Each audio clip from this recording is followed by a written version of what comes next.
over 12 months. Does that go in the cash or the capital? What's the determining factor?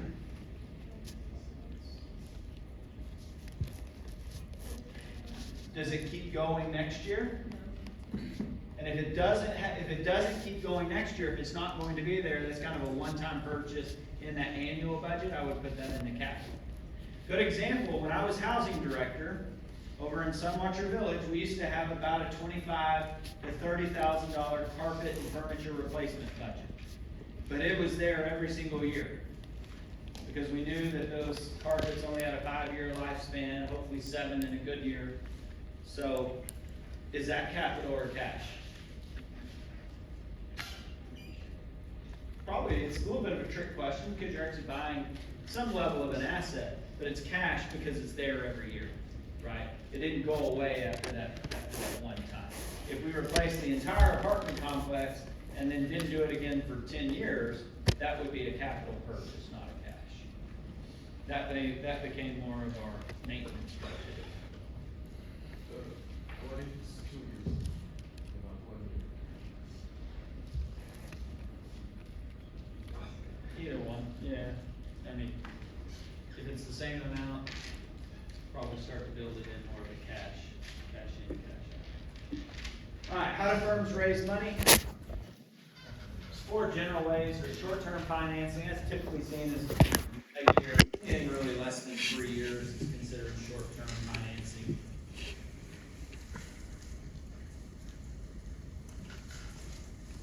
Long-term financing, 10 to 15 years. Then selling stock or selling bonds. So think about your short-term financing. Maybe you are a seasonal business and you did manage your cash flow real well. And you need a 6-month loan, make sure you've got payroll covered until your next big cycle. Or like in my brother's case, where they're gonna build, 20 miles of a section of highway. And it's gonna be a 3-year project. And it's a $30 million project. But they're only going to get 6 draws once every 6 months.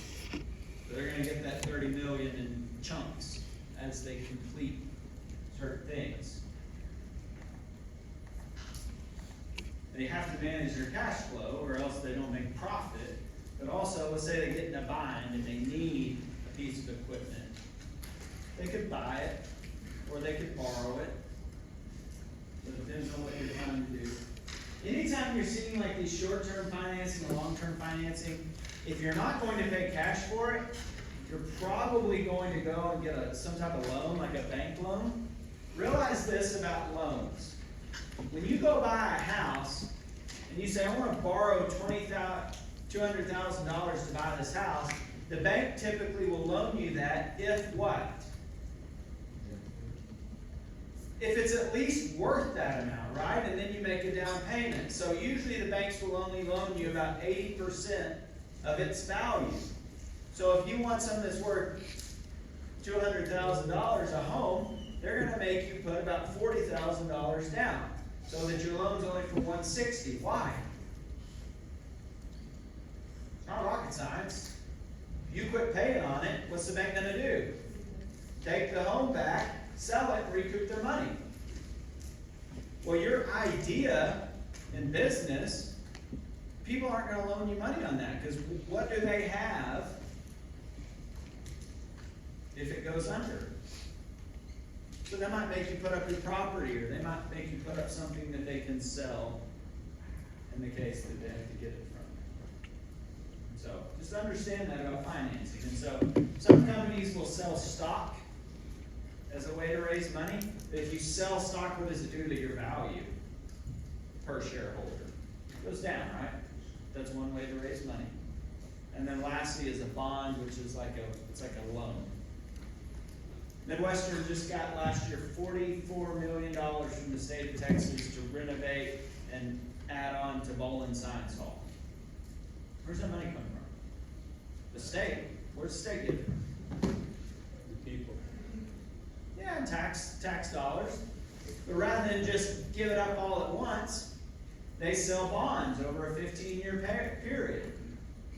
and then they just eventually pay them off that way, instead of eating up all of their cash flow in that 1 year, you're gonna split it out over 15 years.